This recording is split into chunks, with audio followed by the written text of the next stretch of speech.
Buenas. Bienvenidos a Nuremberg, en Alemania. Vamos a hacer un viaje bastante interesante por un día, mostrándoles los sitios importantes, de interés, curiosidades y demás. Por lo poco que vimos nos encantó, así que espero que les guste a ustedes también. Así que oficialmente, bienvenidos. En eso del amor y de los viajes, tiene sabor a sol y encontrarte otra vez.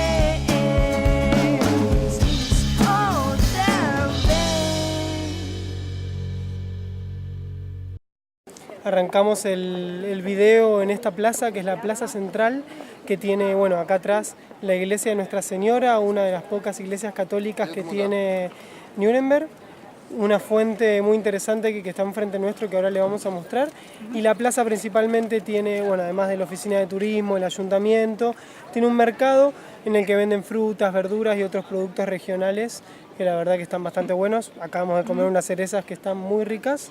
Y bueno, vamos a seguir mostrándole cosas.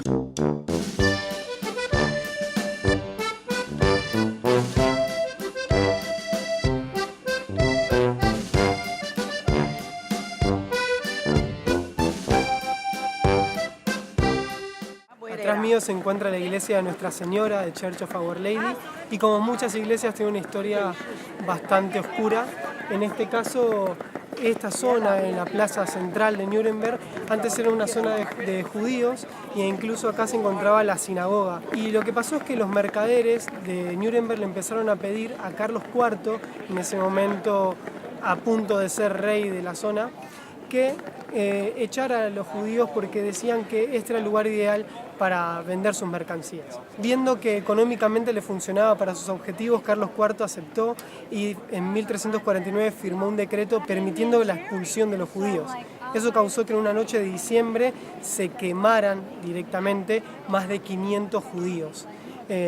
Lo curioso es que después de este hecho, Carlos IV mandó a construir una iglesia justamente aquí donde estaba la sinagoga, y es esta iglesia en honor a la Virgen María.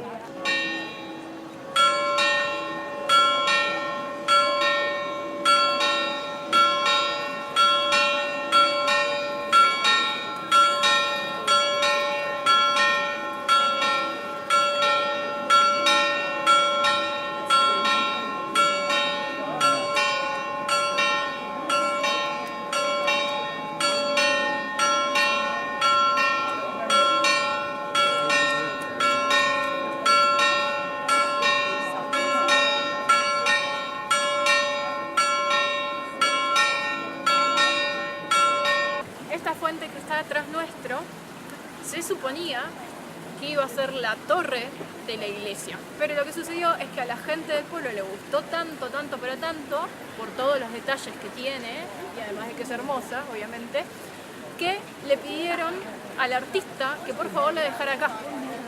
Se ve que lo convencieron y finalmente, en vez de ser la torre, pasó a ser una fuente. Además, hay una historia bastante curiosa con esta fuente, que es que el aprendiz de quien hizo la reja estaba enamorado de la hija del artista. Entonces le pidió si se podía casar con ella. Entonces le quiso pedir matrimonio, en ese momento se pedía a la mano.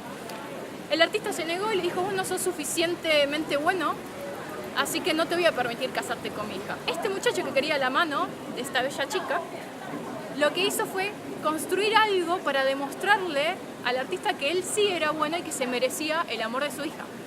Entonces lo que hizo fue construir un anillo perfecto, que con las herramientas que había en esa época era muy difícil, y lo escondió en la reja. Entonces luego le hizo saber a la chica que cada vez que lo extrañase, porque ellos estaban enamorados, podía venir a visitar el anillo, girarlo, y con eso el amor iba a durar por siempre. Por eso dicen que cuando venís tenés que girar el anillo 3 veces y eso te va a traer suerte en el amor o simplemente suerte en lo que uno desee. Así que les vamos a mostrar esos anillos donde están escondidos. Y digo anillos porque hay dos, porque uno es trampa para turistas y el otro es el verdadero. ¡Chararán! Vamos a ver si ustedes mismos pueden encontrar dónde está el anillo falso. Una pista, se los digo, está acá. Bueno, el verdadero está acá.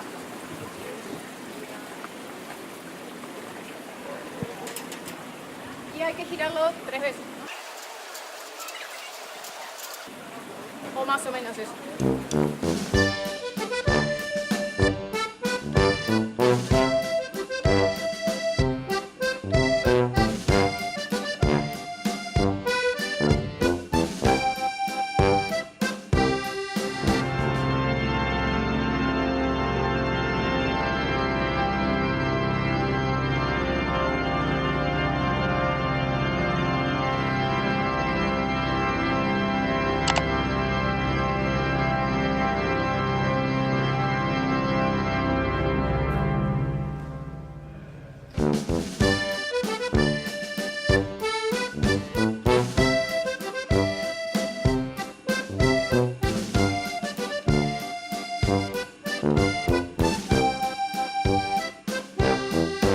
En 1945 la ciudad fue bombardeada y el 90% de la ciudad quedó totalmente destruido.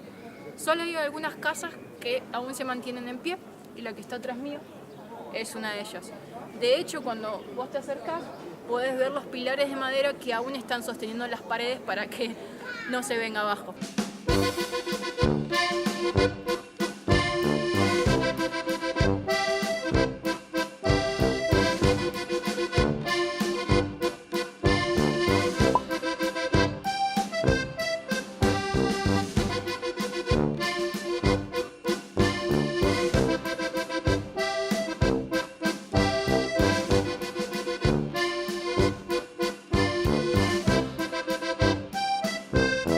Estamos caminando por lo que hoy se conoce como el Puente del Amor, pero que del amor no tiene nada en realidad, porque esto solía ser el camino hacia la casa del verdugo del pueblo, o sea que esto era lo último que quizás caminaba alguien que iba condenado a la muerte, o que le cortaban una mano, un dedo, o que directamente lo tiraban al río. Y que hoy no sabemos por qué realmente se llamó del amor, pero es súper típico ver a mujeres que se están por celebrar sus bodas o simplemente están chicas de fiesta y se vienen a tomar fotos acá. Y al final del puente te puedes encontrar con lo que decíamos, la casa del verdugo. Tengo que confesar que a mí me dan mucho miedo los muñecos, especialmente los muñecos antiguos, y eso es algo para destacar en Nuremberg, que está lleno de jugueterías, de casas de antigüedades, pero sobre todo de jugueterías con muñecos hechos a mano. Nuremberg tuvo históricamente una gran industria de eso, e incluso es algo que se puede apreciar en los mercados navideños, de obviamente en diciembre, donde hay un montón, pero muchísimos muñecos hechos a mano de madera, de hierro, de un montón de distintos materiales. Y bueno, si vas caminando más o menos cada 10 cuadras te encontrás este tipo de tiendas con muñecos que dan miedo.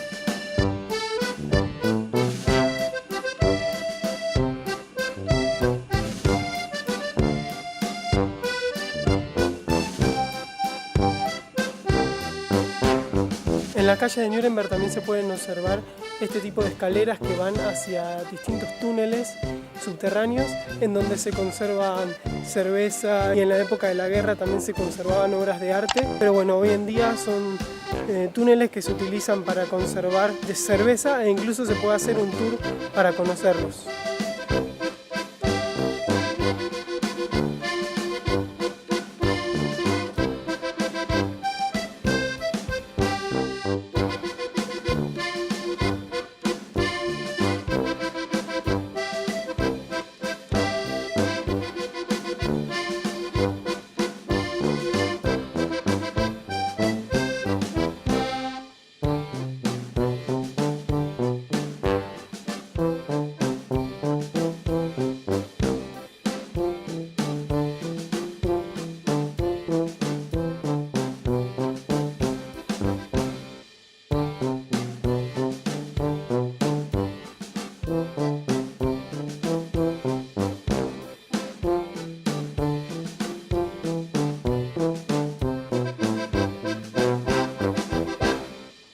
encontramos en una de las calles principales de la ciudad. Atrás mío está la iglesia de San Lorenzo. La particularidad que tiene es que sus torres principales y toda la fachada principal resistió el bombardeo del año 45. De hecho, lo hicieron a propósito porque era un punto de referencia de los aviones. Cuando decían, bueno, tenemos que bombardear 200 metros para allá, usaban de referencia las torres. Luego tenemos este edificio hacia mi derecha, que es uno de los edificios más antiguos. Piensen que en Nuremberg fue destruida, el 90% de la ciudad fue destruida, así que casi su totalidad. Y hoy actualmente funciona un restaurante que tiene una escalera bastante empinada para bajar, así que esto es un poco complicado, sobre todo para las personas altas. Y allá hay una fuente que tiene un detalle curioso, que es, en vez de el agua salir, por ejemplo, por el pito de los niños, que es lo típico, sale por los senos de la mujer, que nunca lo hemos visto en ningún otro lado, así que échenle un vistazo. Y además de todo esto, esto es un punto de conexión de varias diagonales que salen en calles principales peatonales, donde se puede encontrar de todo porque es súper comercial. Gracias por acompañarnos hasta el final de esta aventura y esperemos que se hayan quedado con ganas de más, porque el siguiente jueves les vamos a presentar un nuevo destino en un nuevo país. No se olviden de suscribirse si todavía no lo hicieron. Nos vemos el próximo jueves.